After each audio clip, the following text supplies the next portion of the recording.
Assalamualaikum. Hendak ditinggal paman. Adik-adik tersayang hati Muhammad kecil merasa pengap dengan kehidupan di Mekah. Setiap hari dilihatnya anak-anak fakir miskin seusianya bekerja bersama-sama dengan bertelanjang tanpa rasa malu. Muhammad juga melihat setiap malam pintu rumah orang-orang kaya tertutup rapat. Di dalam mereka berpesta pora menyaksikan para penari dan bermabuk-mabukan sampai pagi sambil dijaga oleh para budak. Padahal di tempat lain ia melihat orang-orang berjuang mencari rezeki antara hidup dan mati. Muhammad sering sekali melintas di depan gubuk-gubuk reot dan rumah-rumah kumuh. Pintu-pintu mereka juga tertutup rapat, tetapi di dalamnya tinggal orang-orang yang hidup menderita. Orang-orang itu ketakutan jika besok atau lusa terpaksa menggadaikan anak gadis, istri atau ibunya untuk dikumpulkan menjadi budak para saudagar demi melepaskan diri dari lilitan hutang. Di depan gubuk-gubuk itu Muhammad melihat para pemuda berkumpul. Pikiran mereka dipenuhi impian tentang datangnya mukjizat yang akan mampu membebaskan Mekah dari kebiadaban. Para pemuda itu berkumpul mengelilingi seorang laki-laki yang bercerita tentang legenda-legenda indah orang-orang terdahulu yang berjuang melawan raja yang sewenang-wenang. Suatu saat pada usia 12 tahun, Abu Thalib berniat pergi berdagang ke Syam untuk mencari nafkah. Ajaklah aku, paman. Pinta Muhammad. Tetapi perjalanan padang pasir begitu sulit dan jauh.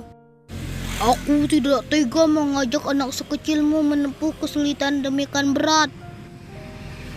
Saat itu hanya Abu Thalib tempat Muhammad berlindung. Ia merasa amat kesepian jika harus menghadapi kehidupan Mekah seorang diri ini tanpa ada pamannya di sisinya. Pada siapakah paman akan meninggalkan aku seorang diri jika paman pergi nanti? Pinta Muhammad begitu mengibah. Abu Thalib sangat terharu. Demi Allah, aku pasti membawanya pergi. Ia tidak boleh berpisah denganku dan aku tidak boleh berpisah dengannya selama-lamanya. Akhirnya Muhammad pun diizinkan pergi menempuh perjalanan musim panas yang begitu jauh.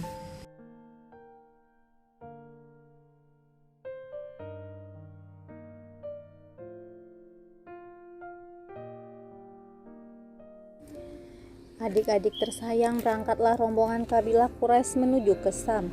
Ketika tiba di Busra, mereka melewati rumah ibadah seorang pendeta Nasrani bernama Buhairah. Ia adalah pendeta yang pandai.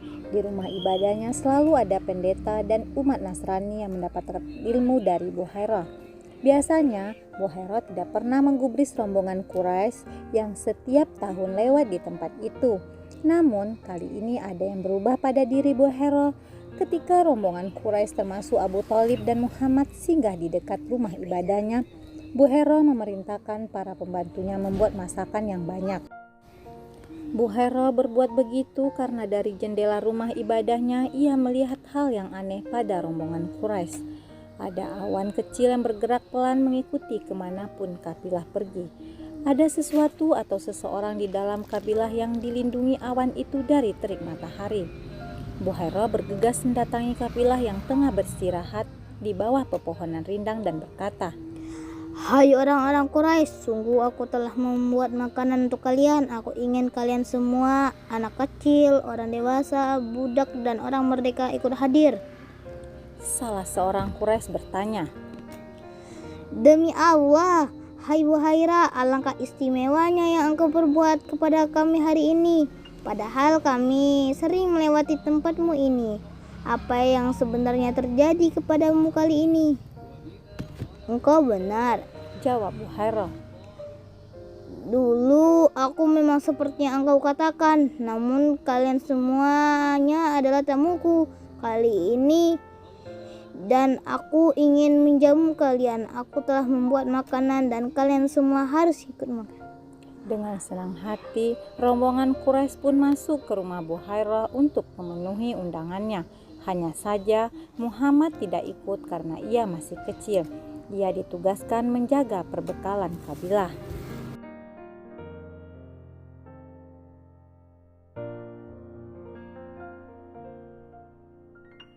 Namun adik-adik tersayang, segera saja Buhairah merasakan ada sesuatu yang kurang dari rombongan Quraisy itu.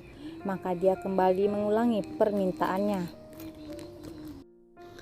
Hai orang-orang Quraisy, jangan sampai ada yang tidak makan makananku ini. Salah seorang Quraisy berkata, Hai Buhairah, tidak ada seorang pun yang layak datang kepadamu tertinggal, kecuali anak muda yang paling kecil di antara kami. Ia berada di tempat perbekalan rombongan. Buhairah menggeleng-geleng kepala. Kalian jangan seperti itu, panggil dia untuk makan bersama kalian. Orang-orang Quraisy itu merasa malu. Salah seorang dari mereka bahkan berkata, Demi Lata dan Uzza, adalah aib bagi kami kalau putra Abdullah bin Abdul Muthalib tidak ikut makan bersama kami. Setelah Muhammad dipanggil, Buhairah memeluknya dan mendudukkannya bersama rombongan Quraisy yang lain. Sambil menyaksikan tamu-tamunya makan, sebenarnya mata Buhairah tertuju kepada Muhammad dengan seksama.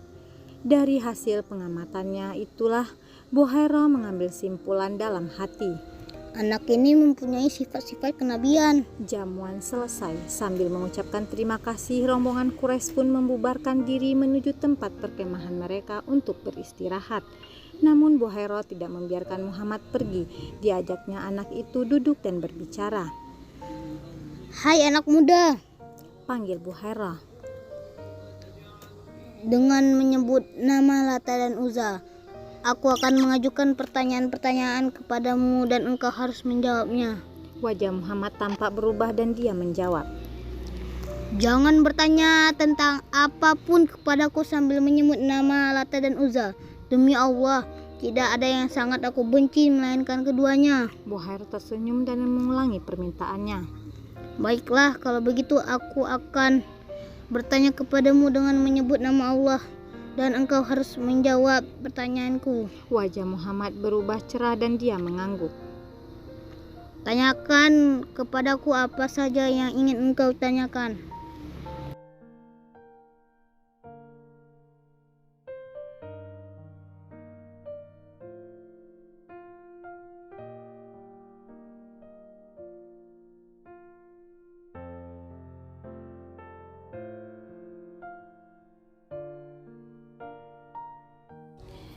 Adik-adik tersayang, Buhairah pun menanyakan banyak sekali hal kepada Muhammad.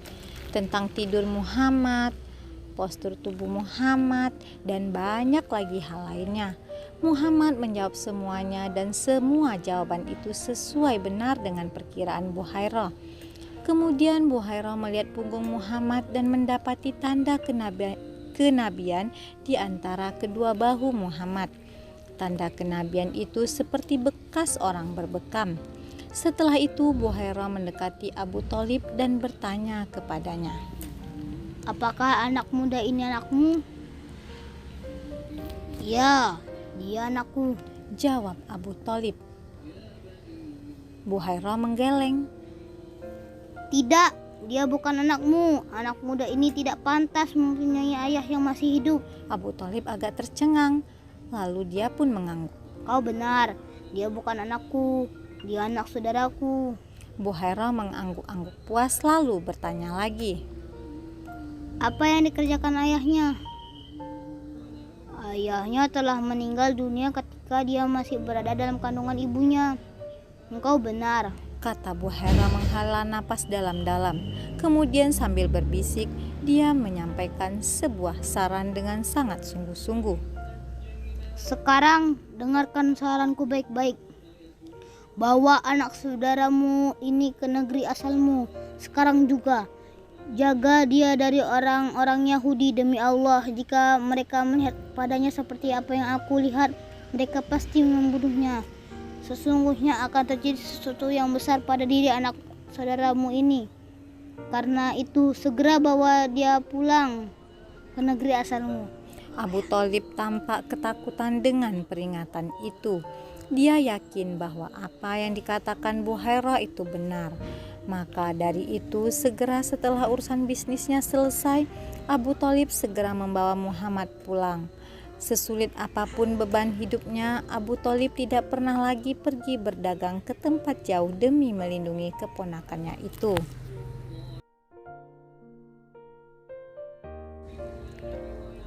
Adik-adik tersayang, untung Abu Thalib segera melaksanakan yang disarankan oleh Buhairah, karena peringatan itu memang beralasan.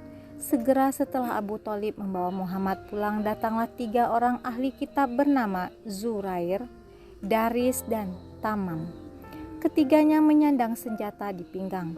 Mereka bertanya kepada Buhairah apakah dia juga melihat seorang anak dengan ciri-ciri seperti ini dan itu. Buhairah tahu bahwa mereka mencari Muhammad. Rupanya ketiga orang ini juga telah mendengar tentang Muhammad. Buhairah memandang senjata-senjata yang mereka sandang dengan perasaan ngeri.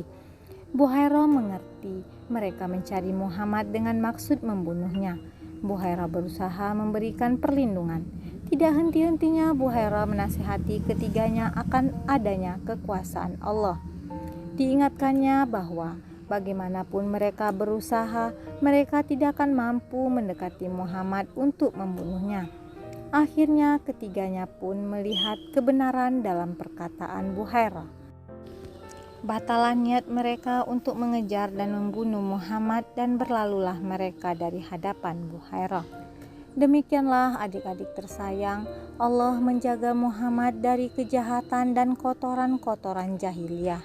Allah Subhanahu wa Ta'ala membimbing Muhammad tumbuh menjadi orang yang paling kesatria, paling baik akhlaknya, paling mulia asal-usulnya, paling baik pergaulannya, paling agung sikap santunnya, paling benar tutur katanya, paling murni kejujurannya, paling jauh dari keburukan dan akhlak yang mengotori kaum laki-laki sehingga semua orang menjulukinya Al-Amin.